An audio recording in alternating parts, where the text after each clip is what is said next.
రేపు జరగబోయేటువంటి justice for బంద్ కార్యక్రమాన్ని నా బీసీ సోదరులు విజయవంతం చేయాల్సిన అవసరం ఉంది. ఎందుకంటే కేంద్ర రాష్ట్ర ప్రభుత్వాలు, ఇవి అగ్రవర్ణ రాజకీయ పార్టీలు మరి ఇవాళ న్యాయస్థానాలు తీర్పించేటువంటి న్యాయమూర్తులు కూడా ఇవాళ హైకోర్టు కానివ్వండి, సుప్రీంకోర్టు కానివ్వండి, వాళ్ళందరూ కూడా అణగారిన వర్గాలకు ఒక కుట్రతోనిచ్చేటువంటి ఒక కుట్రపూరితమైనటువంటి ఆలోచన విధానాన్ని. ఎందుకు అంటే కామారెడ్డి డిక్లరేషన్లో భాగంగా ఇప్పుడున్నటువంటి కాంగ్రెస్ ప్రభుత్వం 42% స్థానిక సంస్థ ఎలక్షన్లో బీసీలకు 42% ఇవ్వడానికి కూడా మరి జీవో 9 జారీ చేయడం జరిగింది. ఎందుకు అంటే భారతదేశంలోని రాష్ట్రాలు అన్నీ కూడా మరి స్థానిక ఎలక్షన్లను రిజర్వేషన్ వారి పరిధి లోపల ఇచ్చుకునేటువంటి అవకాశం ఉంది.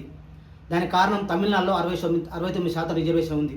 అట్లాగే కేరళలో కానివ్వండి, కర్ణాటకలో కానివ్వండి, దక్షిణాది రాష్ట్రాల్లో కూడా రిజర్వేషను 50% కంటే మించే ఉంది. మరి సుప్రీంకోర్టు 50% సీలింగ్ దాటద్దని చెప్పి కూడా స్టేట్మెంట్ ఇవ్వడం జరిగింది. మరి మొన్న జరిగినటువంటి గత 2019లో ఇదే బీజేపీ ప్రభుత్వం, నరేంద్ర మోడీ గారు ఈడబ్ల్యూఎస్ రిజర్వేషన్ 10% తీసుకొచ్చి ఉద్యోగ రాజకీయ రంగాల లోపల ఇవ్వడం జరిగింది. మరి అప్పుడు ఏ కోర్టులు కూడా అడ్డు చెప్పలేదు. అలాగే రాజ్యసభ లోపల, లోక్సభ లోపల ఆమోదం చేసుకొని కూడా రాజ్యాంగబద్ధంగా వాళ్ళు 10% రిజర్వేషన్ ఇచ్చుకోవడం జరిగింది, సీలింగ్ దాటి కూడా. మరి బీసీలకు అనేటాలకే ఇవాళ 42% సీలింగ్ 42% ఇస్తున్నామంటే సీలింగ్ దాటద్దు, 50% లోపల పాత పద్ధతి లోపల రిజర్వేషన్ ఇచ్చుకొని కూడా స్థానిక ఎలక్షన్ లోపల జరుపుకోవాలని చెప్తా ఉన్నది. ఇది ఎంతవరకు కరెక్టు? ఇప్పటికైనా ఒకసారి ఆలోచించాల్సిన అవసరం ఉంది. ఎందుకంటే కోర్టు తీర్పిచ్చేది రెడ్లే, లాయర్లు రెడ్లే, అట్లాగే కోర్టులో కేసు వేసింది కూడా రెడ్ జాగ్రత్తకు సంబంధించినటువంటి ఒక వ్యక్తే. అట్లాగే ఇవాళ రిజర్వేషన్ ప్రవేశపెట్టింది కూడా ఒక రెడ్డి జాతికి సంబంధించినటువంటి ఒక ప్రజాప్రతినిధి. మరి మనకు సోయి ఉండాలి. ఎందుకు అంటే మనకి ఎన్ని విధాల ఏ రకంగా మనల్ని ఇబ్బంది పెడుతున్నారో ఈ యొక్క అగ్రవర్ణ పార్టీలు అనేది ఒకసారి ఆలోచించాల్సిన అవసరం. ఎందుకు అంటే వాళ్ళ బీసీలకు మరి ఓట్లు మనవి 60% ఉన్న బీసీలు మన ఓట్లు మనం వేసుకునేటువంటి పరిస్థితి మనకు ఉంది. కానీ ఇప్పుడున్నటువంటి పార్టీలు కూడా కాంగ్రెస్ కానివ్వండి, బీజేపీ కానివ్వండి, టీఆర్ఎస్ కానివ్వండి, ఒక దొంగ నాటకాలు ఆడుతూ బీసీలను మోసం చేసే విధంగా ప్రవర్తిస్తూ ఉన్నాయి. మరి మన రిజర్వేషన్ శాతం మనకు వచ్చినట్టయితే ఇవాళ ఉద్యోగ రాజకీయ రంగాల లోపల కూడా మనం బాగుపడేటువంటి అవకాశం ఉంది. కాబట్టి ఆర్థికంగా బీసీలు కనుక బలపడినట్టయితే మన కోటలు ఎక్కడ కూలిపోతాయనే ఆలోచనతో ఇవాళ మన ఒక కుట్రపోతున్న ఆలోచనతో కూడా ఇవాళ అగ్రవర్ణ పార్టీలు కానివ్వండి, అగ్రవర్ణాలు కానివ్వండి ఆలోచిస్తూ ఉన్నాయి. వాళ్ళ అగ్రవర్ణ పార్టీలు అధిష్టానాలు ఏ రకంగా ఉన్నా కూడా ఇవాళ బీసీ బంధుకు కూడా రేపు ఇచ్చేటువంటి బీసీ బంధుకు కూడా వాళ్ళు మాకు సహకరించడం నిజంగా కూడా ఒక రకంగా వాళ్ళకు ధన్యవాదాలు చెప్తా ఉన్నాం. ఎందుకంటే రేపు జరిగేటువంటి బందే కాదు, భవిష్యత్తు లోపల కూడా ఆయా పార్టీల అధిష్టానానికి కూడా చెప్పి ఒత్తిడి చేసి ఇవాళ బీసీ రిజర్వేషన్ చేయాల్సిన అవసరం ఉంది. ఇవాళ మాకు కోర్టుల నుండి కాకుండా జీవో 9 కాకుండా వాళ్ళ 9th షెడ్యూల్లో కూడా చేర్చి వాళ్ళ రాజ్యాంగబద్ధంగా మాకు కనుక రాజ్యాంగం సవరించైనా కూడా ఇవాళ మాకు బీసీలకు మా వాటా ప్రకారంగా మేము 60% ఉన్నాం, 42% అంటే ఇంకా 18% రావాల్సి ఉంది. కానీ అది ఇవ్వకుండా 42% ఇస్తేనే అడ్డుకుంటా ఉన్నారు. నాడు కాకా కాలేల్కర్ కమిషన్ నుండి, మురళీధరరావు కమిషన్ నుండి, అట్లాగే మొన్న బీపీ మండలి కూడా అమలు చేస్తే కూడా ఆయన ప్రభుత్వాన్ని కూడా కూలవేసినటువంటి సందర్భాలు ఉన్నాయి. ఇవాళ కేంద్ర ప్రభుత్వం ఒక కుట్రపూరిత ఆలోచనతో కూడా ఇవాళ బీసీలకు ఇవ్వడానికి వెనుక ముందు ఆలోచిస్తూ ఉంది. అయ్యా బీజేపీ సంబంధించినటువంటి నాయకులారా ఒక్కసారి ఆలోచించండి.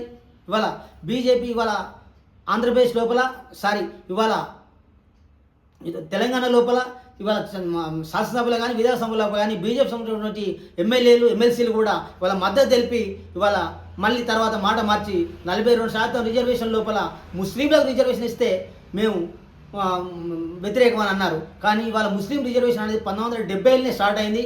ఇవాళ ఎందుకంటే ముస్లింలు దూదేకులు కానివ్వండి, పకీర్లు కానివ్వండి, వాళ్ళందరూ కూడా మన అప్పటి నుండే ముస్లింల జాబితాలో ఉండి కూడా బీసీ రిజర్వేషన్ పొందుతూ ఉన్నారు. ఇవాళ బీసీ రిజర్వేషన్ ఇవాళ కొత్తగా రాలే, కానీ వాళ్ళు కూడా బీసీలలో వెనుకబడి కులాలు కాబట్టి వాళ్ళని కూడా బీసీలలో చేర్పించడం జరిగింది. ఈ యొక్క విషయం ఆలోచించాల్సిన అవసరం ఉంది.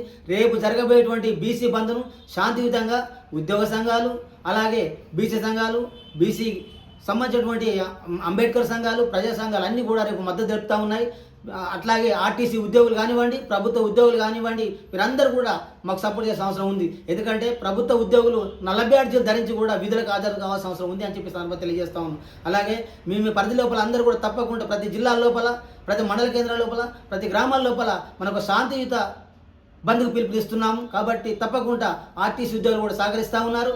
అట్లాగే బ్యాంకులు కానివ్వండి, అట్లాగే విద్యా సంస్థలు కానివ్వండి, ప్రైవేట్ విద్యా సంస్థలు కానివ్వండి, ప్రతి ఒక్కరు కూడా తప్పకుండా, ముఖ్యంగా మేము ఏం చెప్తున్నామంటే దయచేసి పేరెంట్స్ కూడా సహకరించాలి. పిల్లలను స్కూల్లో వదిలేటువంటి పేరెంట్స్ కూడా వాళ్ళు తప్పకుండా సహకరించి పిల్లలను కూడా స్కూల్లో పంపించకుండా సంపూర్ణంగా బంద్లో పాల్గొనాలని చెప్పి కూడా, అట్లాగే వీధి వ్యాపారాలు చేసుకునే వాళ్ళందరూ కూడా చాలామంది కూడా బహుజన వర్గాల వాళ్ళే ఉంటారు, బీసీ ఎస్టీ మండలి వాళ్ళందరూ కూడా రేపు జరిగినటువంటి ఒక బంద్లో కూడా నాయ బ్రాహ్మణ, రజక, అట్లాగే గౌడ, ముదిరాజ్, ప్రతి దాదాపు 135 కులాలు కూడా ఇవాళ బీసీ బంద్లో పాల్గొని తమ నిరసనను శాంతియుతంగా మనం తెలియజెప్పి రాష్ట్ర ప్రభుత్వానికి, కేంద్ర ప్రభుత్వానికి, రాష్ట్ర హైకోర్టుకు, సుప్రీంకోర్టుకు, ఎందుకంటే వీళ్ళకు నిరసన మనం తెలియాల్సిన అవసరం ఉంది. ఎందుకంటే రెడ్డి జాగ్రత్తటువంటి ఒక వ్యక్తి ఒక కుట్రపూరిత ఆలోచనతో వాళ్ళ చేయడం జరిగింది. మొదటి నుండి కూడా ఇవాళ తెలంగాణ కాదు, ఉమ్మడి ఆంధ్రప్రదేశ్లో కూడా రెడ్లు మరి ముఖ్యమంత్రులు అయితే కూడా మేము సపోర్ట్ చేయడం లేదా, మేము ముఖ్యమంత్రులు చేయలేదు, వాళ్ళ గత కూర్చుండబెట్టలేదు. ఇప్పటికి కూడా శాసనసభలు కానీ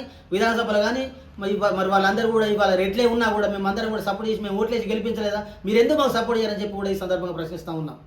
జై బీసీ, జై జై బీసీ.